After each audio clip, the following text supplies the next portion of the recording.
merupakan putra keluarga Kirin.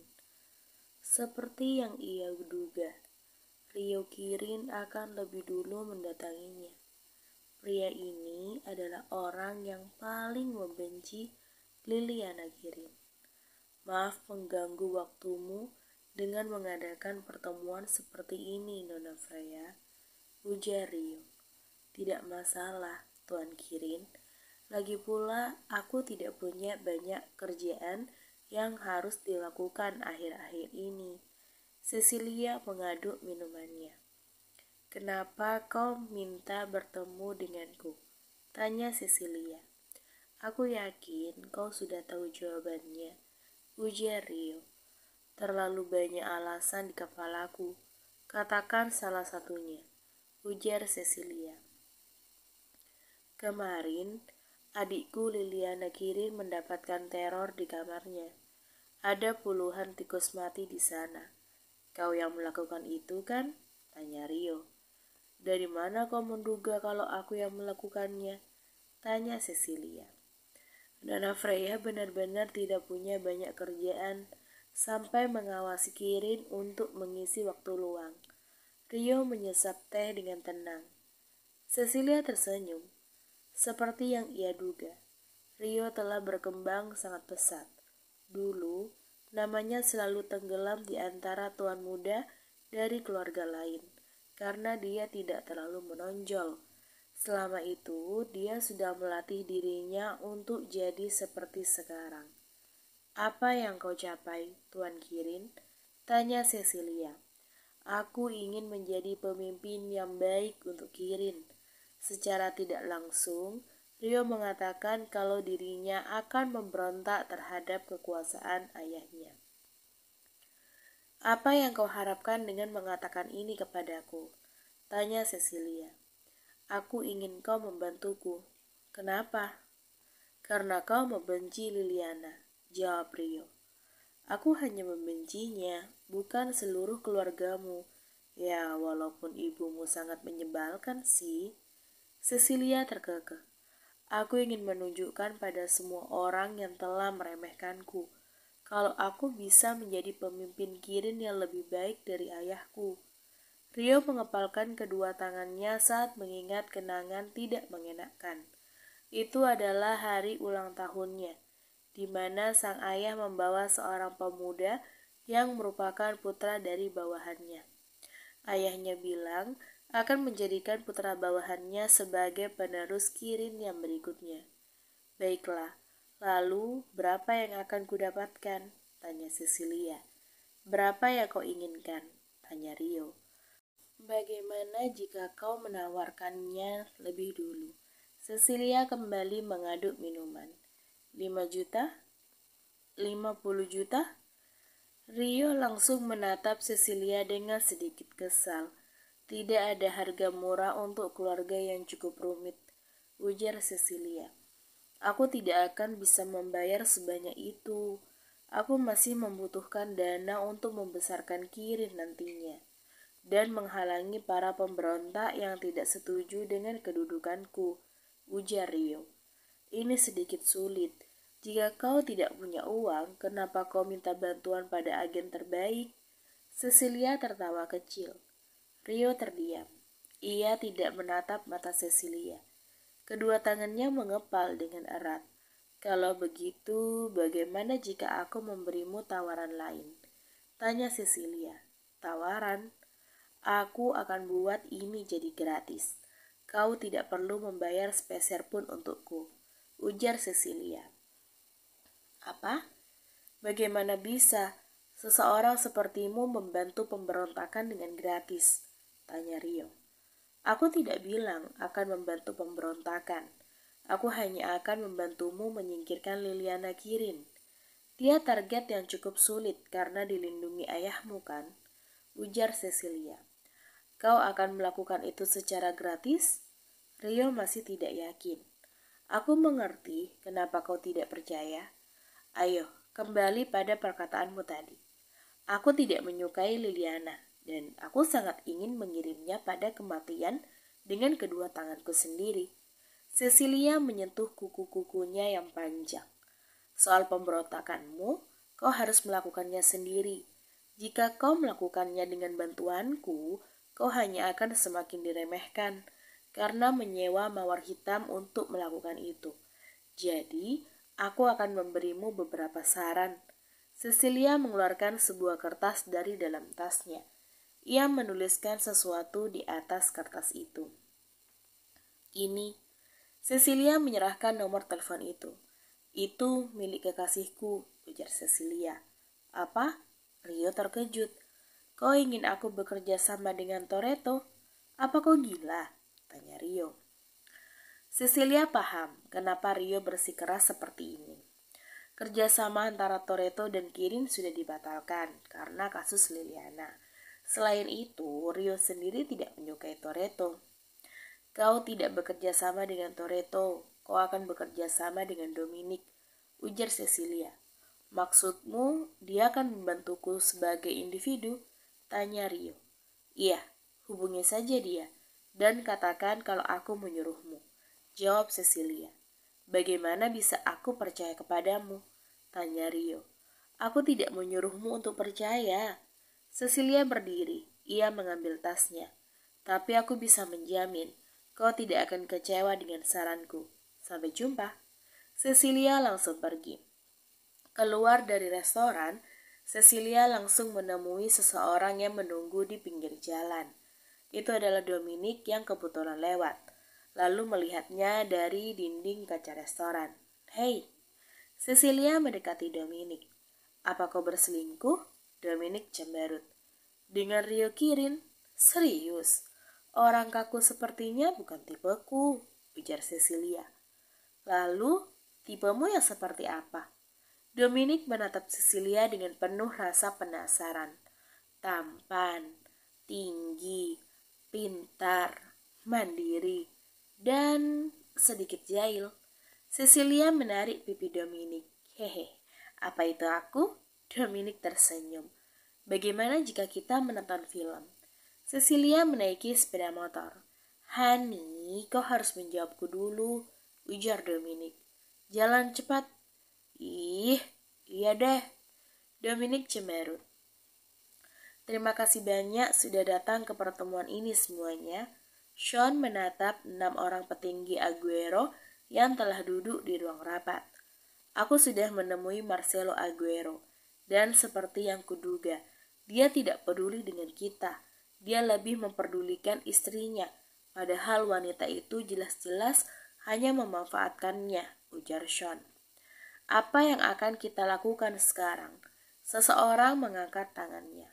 Saat ini, Marcelo Aguero mengalami krisis yang sama seperti dulu, yaitu cinta. Dia jadi bodoh karena cinta. Kita tidak bisa membiarkan pemimpin Aguero jadi seperti ini, kan? Karena itulah, aku ingin mengajak kalian semua untuk melakukan pemberontakan dan mengambil alih Aguero. Sean tersenyum miring. Apa? 6 orang lainnya merasa bingung dan canggung dengan perkataan Sean tentang pemberontakan. Kurasa itu sangat beresiko, Tuan Evans. Marcelo Aguero adalah orang yang sangat kuat. Tidak mudah untuk mengalahkannya, ujar seseorang di sebelah kanan Sean. Itu benar, Marcelo Aguero sangat kuat, tapi itu dulu. Sekarang situasinya sudah berbeda. Kalian lihat bagaimana tingkahnya belakangan ini, kan? Dia sering menunda jadwal dan merusak pertemuan karena istrinya. Jika aku lihat dengan baik, dia hanya membawa asisten barunya sebagai pengawalnya. Berbeda dengan dulu saat dia membawa lebih dari 6 pengawal kemana-mana. Kita bisa menghabisinya lebih mudah kalau kita mengumpulkan bawahan dalam satu ruangan dan menyerangnya serentak, ujar Sean. Keenam petinggi masih merasa ragu dengan perkataan Sean. Kalian hanya harus percaya padaku. Kujamin kalian tidak akan menyesal dengan semua ini, ujar Sean. Baiklah, lalu siapa yang akan menjadi pemimpin Aguero nantinya? Tentu saja aku. Sean menunjuk dirinya sendiri. Aku bisa memimpin Aguero jauh lebih baik daripada Marcelo Aguero, ujar Sean. Tuan Evans, apa Anda lupa? Aguero memiliki seorang penerus lain yang bisa menggantikan Marcelo Aguero kalau dia mati. Dia menyebut Matteo. Maksudmu serigala itu?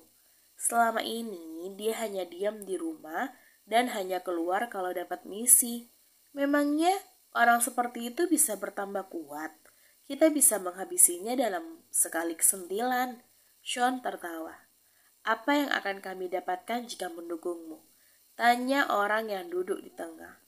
Aku akan memberi kalian kekuasaan lebih dan harta yang melimpah. Pokoknya, kalian harus mendukungku sepenuhnya. Siapa yang mendukungku? Sean mengepalkan tangannya, lalu mengangkat lengannya ke udara. Aku. Keenam petinggi mengangkat tangan mereka dengan semangat. Bagus. Semua sudah ada di pihakku. Tinggal menunggu hari eksekusi. Sean tersenyum miring. Violeta membantu Marcelo mengikat dasi merah yang akan ia pakai pada pertemuan para petinggi Aguero. Baiklah, sudah selesai. Violeta menari dan merapikannya. Kemampuanmu jadi lebih baik dibandingkan sebelumnya, ujar Marcelo.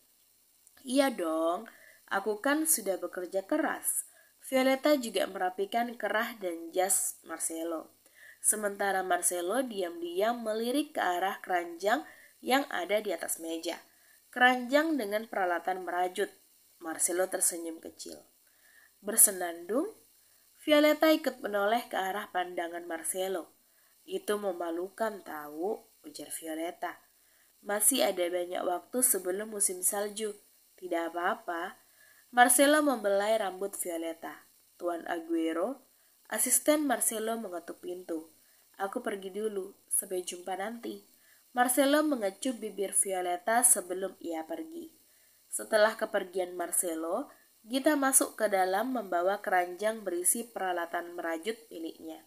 Apa kita akan merajut lagi? Tanya Gita. Tidak, aku punya hal yang lebih penting untuk saat ini. Violeta masuk ke dalam ruangan pakaian dan Gita mengikutinya. Kau mau kemana? Tanya Gita. Ada deh, pokoknya kau ganti pakaianmu, balas Violeta. Gita mengedikkan bahunya, lalu mengambil setelan bodyguard miliknya yang ada di ruang pakaian Violeta. Gita sengaja meletakkannya di sana, agar dia bisa mudah mengganti pakaian jika Violeta ingin keluar, tanpa kembali ke kamarnya. Apa kau sudah mengatakan ini kepada Marcelo? Tanya Gita. Tidak. Kau mau membuat keributan karena tidak minta izin? Gita menatap Violeta dengan datar. Tidak usah khawatir, Marcelo tidak akan marah kok. Aku yakin dia sudah tahu kemana aku akan pergi. Violeta merapikan setelan jas yang ia pakai. Ayo pergi, pijar Violeta. Gita mengikuti arahan dari map yang membawa mereka ke kota. Mereka berhenti di sebuah apartemen mewah. Violeta mengajak Gita menuju ke lantai 13. Sampai di sana, Gita masih kebingungan. Violeta mau menemui siapa, tapi dia malas untuk bertanya. Violeta menekan bel sebuah pintu. Cukup lama mereka menunggu. Terdengar suara gaduh, seperti langkah kaki yang berlarian. Setelah beberapa saat, pintu pun dibuka. Orang itu tidak lain adalah Nuna Evans, wanita yang hendak menggoda Marcelo kemarin. Namun gagal karena Violeta datang. Kita sendiri tahu siapa itu Nuna, karena kemarin dia melihat Nuna keluar dari markas besar bersama Sean saat menunggu Violeta di ruang tunggu. Selamat pagi Nona Evans, bisakah kita bicara sebentar? Tanya Violeta dengan ramah.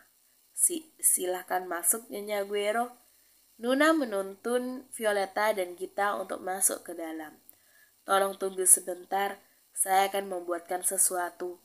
Nuna pun langsung pergi ke dapur.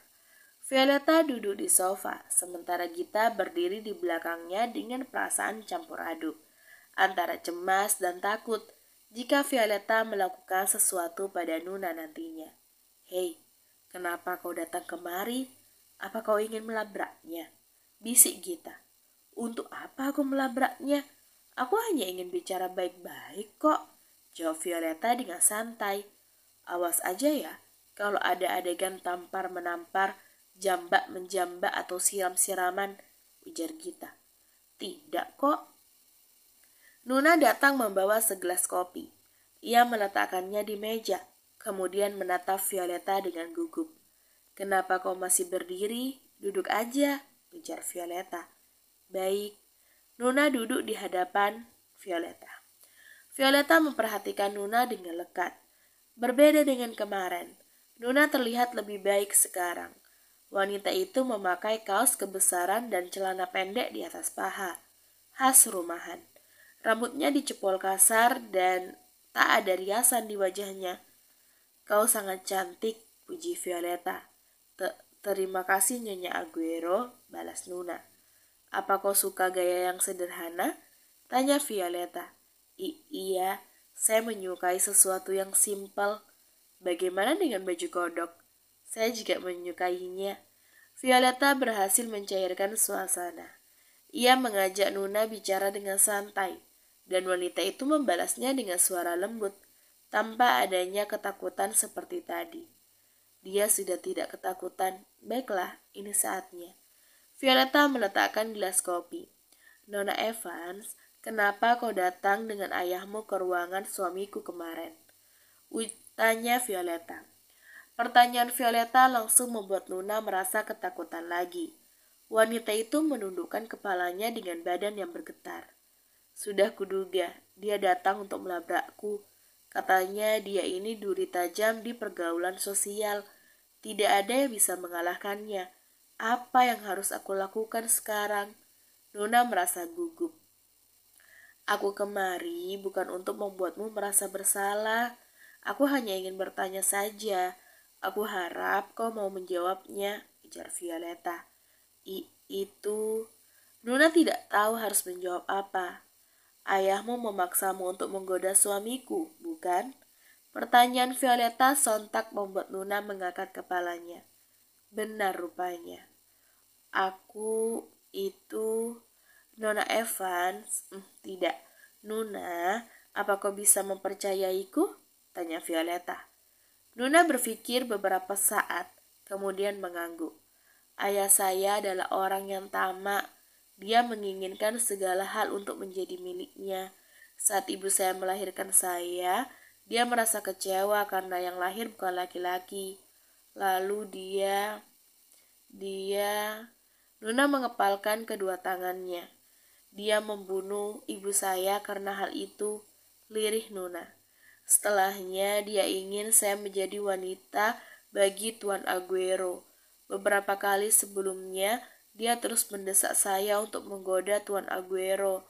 Saat tahu Tuan Aguero menikahi Anda, ayah saya sangat marah dan semakin mendesak saya untuk menjadi pemisah di antara kalian berdua, ujar Nuna.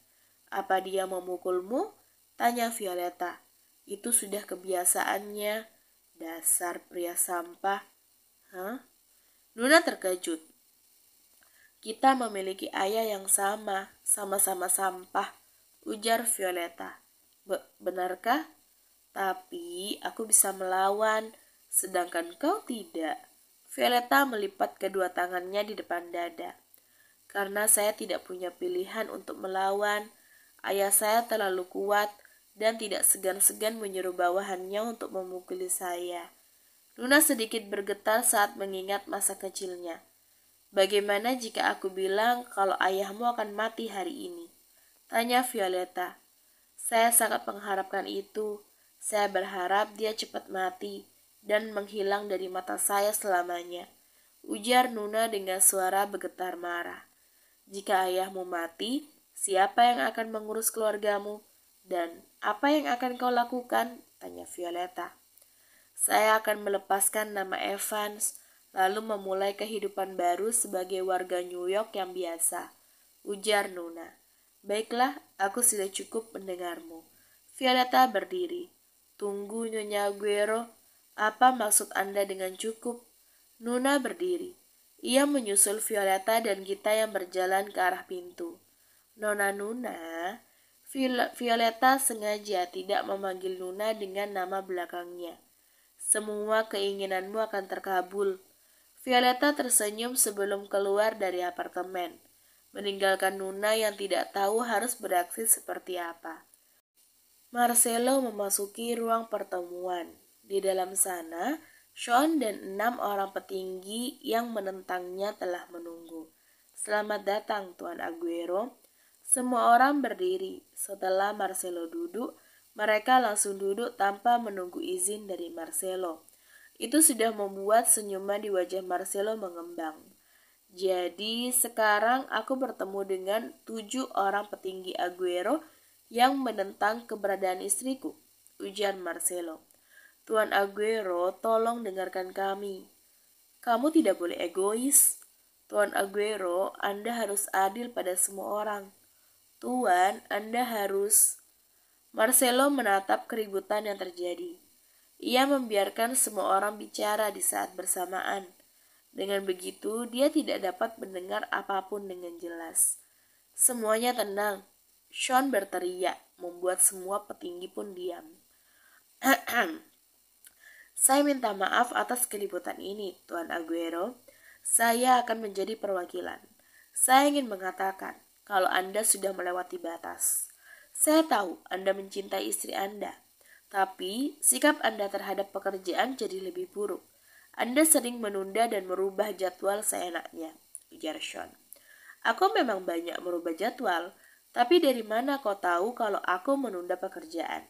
Tanya Marcelo. Berikut ini adalah bukti kalau Anda menunda pekerjaan. Sean memerintahkan asistennya untuk membagikan beberapa dokumen. Semua ini adalah dokumen penting yang harus Anda periksa. Namun Anda malah mengabaikannya demi menemui istri Anda, ujar Sean. Tuan Evans, ada apa? Petinggi lain menatap Sean dengan wajah heran. Semua dokumen ini telah diperiksa dengan baik. Bahkan beberapa bagian, Tuan Aguero menuliskan hal-hal yang penting yang harus diperhatikan. Apa? Sean merebut dokumen yang dipegang petinggi di sebelahnya. Benar saja, dokumen itu sudah diperiksa. Bahkan ada tulisan Marcelo di sana.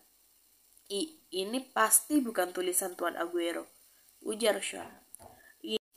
Ini adalah tulisan Tuan Aguero. Dari mana kau tahu? Tanya Sean. Tuan Evans menghafal tulisan Tuan Marcelo Aguero adalah bagian penting dari pekerjaan kita. Jangan bilang Anda tidak mengenal tulisan Tuan Aguero, ujar yang lainnya. Itu... Sean melirik Marcelo yang tersenyum mengejeknya. Bagaimana bisa? Padahal dokumen ini ada padaku setiap saat. Kenapa dia bisa menyelesaikannya? Sean tidak mengerti. Itu karena sejak awal dokumen yang dipegang Sean adalah palsu. Marcelo memiliki yang asli dan menyelesaikan semuanya dengan cepat.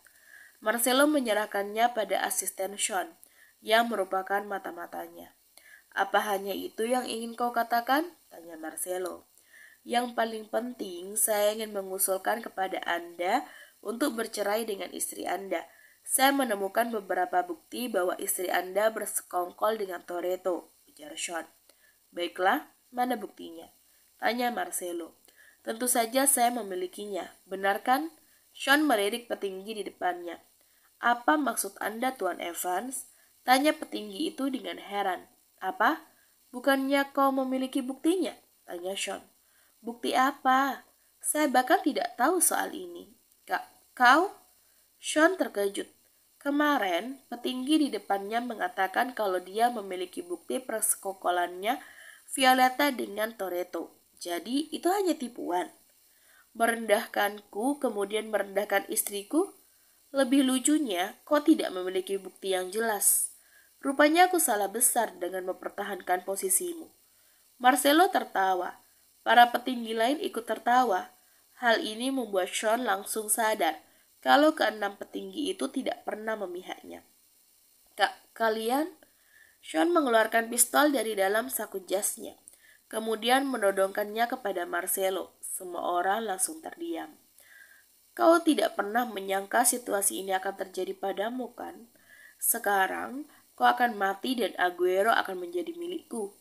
Sean menarik pelatuk, namun tidak ada apapun yang keluar. Pistol itu kosong. Apa? Bagaimana bisa? Sean melirik asistennya yang hanya diam dan menatapnya dengan datar. Sean baru sadar. Seluruh pasukan yang sudah ia persiapkan tidak ada di sini.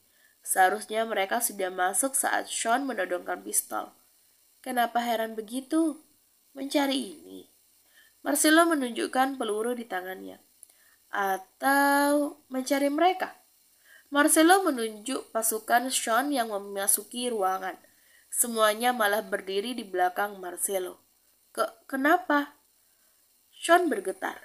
Kenapa? Sean Evans, bukannya kau terlalu bodoh? Apa kau masih tidak sadar kalau semua yang kau miliki adalah pemberianku, termasuk bawahanmu? Ujar Marcelo. Ampuni saya, Tuan Aguero. Sean berlutut di bawah kaki Marcelo. Saya melakukan kesalahan.